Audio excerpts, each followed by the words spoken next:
morning, everyone. I'd like to provide a brief demonstration of GreenWizard's new 2030 Challenge Energy Reduction Calculator tool. To do this, I'm going to walk you through the free account that anyone can access the software through.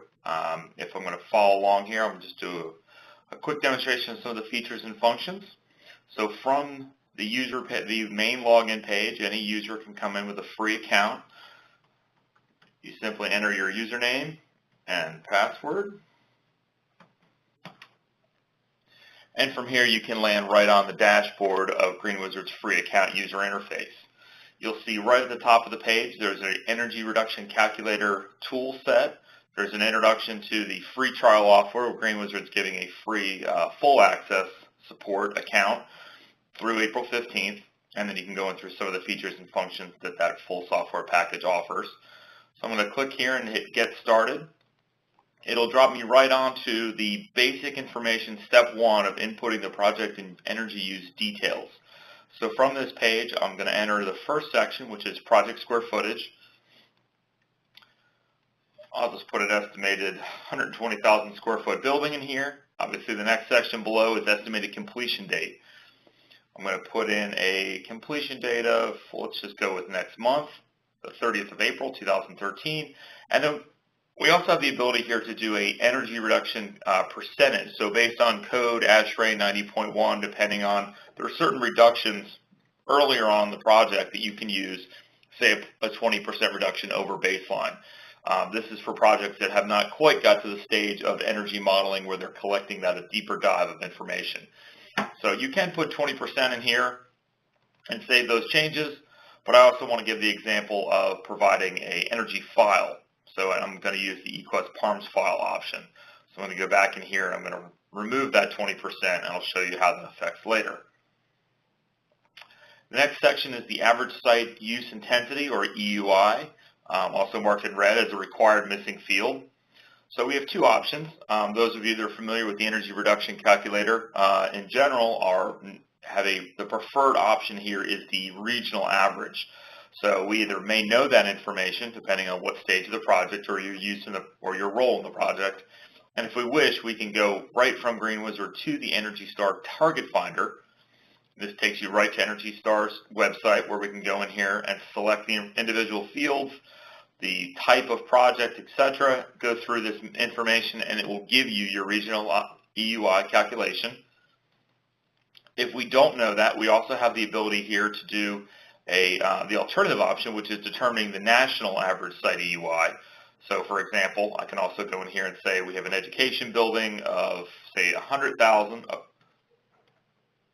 of that 120,000, and the additional space usage is a general, so we'll go education K through 12, and then we'll education general, and that would build us the other 20,000 square feet if needed.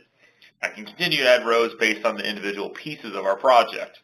Again, I'm going to go with the more specific use, and I know my site EUI for this example.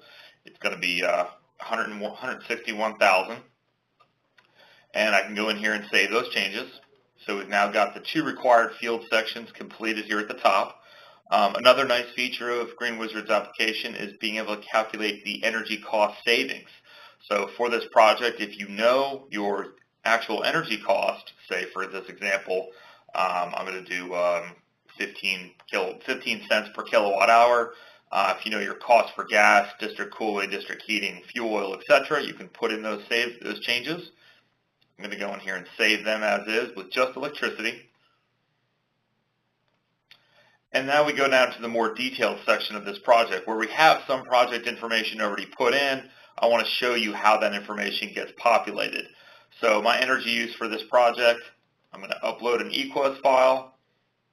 If you have this file, we will be supporting additional energy modeling tools very shortly, but currently we're doing eQuest, which creates a parms.csv file. So if I choose that file here, it's going to take me right to my desktop. I'm going to go into and go and select one of these projects. I'm going to pull my PARMS file. I'm going to select that parms.csv. I'm going to choose this particular file. I'm going to load that data. It's going to give me multiple scenarios. So this energy model has run multiple scenarios, and I'm going to be able to pick those by the timestamp in the file.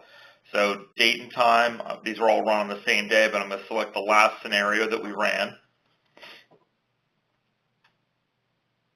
And it will automatically populate that project down below with new data. So you'll see here, as many of you are familiar with, it creates the base design with your electricity use, kVTU, and then you begin to build each one of those files with design envelope plus lighting, plus daylighting, plus design mechanical systems, and there's also the ability here to add in renewables. This particular energy model file did not have a renewable section, but GreenWizard does allow you to go in here and edit the individual fields manually at any time. You can modify, change things right inside of our application. So for example, let's see how our project models with an additional 120,000 kilowatt hours of photovoltaics, and say we're going to do 45,000 of solar thermal. We'll add those to the renewable section. And it takes us back to this page. And just for an example, just as we do with the renewables, any of these individual fields can be modified. So I can click Edit, and it will open up and show all of your regulated energy use cases and all of your non-regulated. GreenWizard pulls the data from that PARMS file and populates this information for you. At any point, if you do not have an energy model file, you can enter this in manually, or as I just did with the renewables, modify as needed during the process. So I'm going to save. It's that simple. All of this information has been put in now to run our results and get a pretty detailed scenario. At the top of the page, we hit step 2, and we'll view our results. We now have generated a project based on this input of our average EUI of 161, the 2030 challenge calculations over here based on my completion date. We fall into the first section, which requires a 60% reduction, which is 64.4 kBTU. That shows here on the left. Our base design is 65, and our projected EUI is 51.14. That is a 68.24 reduction, letting us know that we've met the requirements of the 2030 challenge. This is our summary page, so we have a further breakdown. Project total energy use here calculated for the total project. Because we did put in some energy cost savings data early on, as I mentioned, we have a 21.32% reduction, which comes out to about $134,000 based on the energy costs I put in. And here at the bottom is a visual graph showing those energy model files. The black line clearly indicates the average the 2030 target EUI, which is 64.4. Each one of these is the design case scenario run in the energy file. So even our base design, we're just over the line of our challenge, plus our design envelope out here puts us over, and then each sequential run brought us further and further down below the target EUI for 2030. The gray at the top factors in the additional renewable energy that we put into the file. For a further breakdown of the information that GreenWizard can calculate, we can click each one of these scenarios to see exactly how the energy was being used in that case. So our base design, it shows the breakdown of energy use, plug loads, fan loads, space cooling, interior lighting, and you can see the use case over here and the total summary.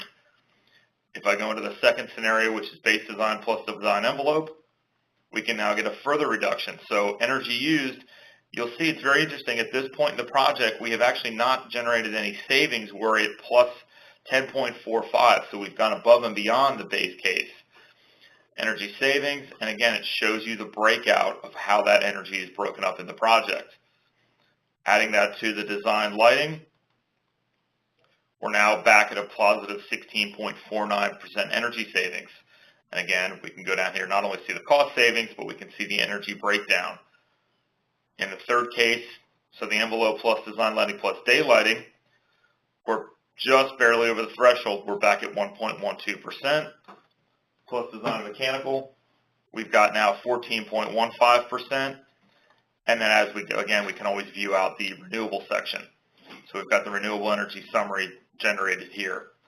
Any of this information can be printed and saved. So this could also be shared with any of your team members. And really we want to get you all have a good feel of what this energy tool can do for your team and giving you a full explanation of the savings and where that's coming from in the project. We can go over here and hit print preview and actually generate a printable view into a PDF format that goes into this project to be shared. You'll see here a full breakdown of all the metrics and all those different scenario cases coming through. All right.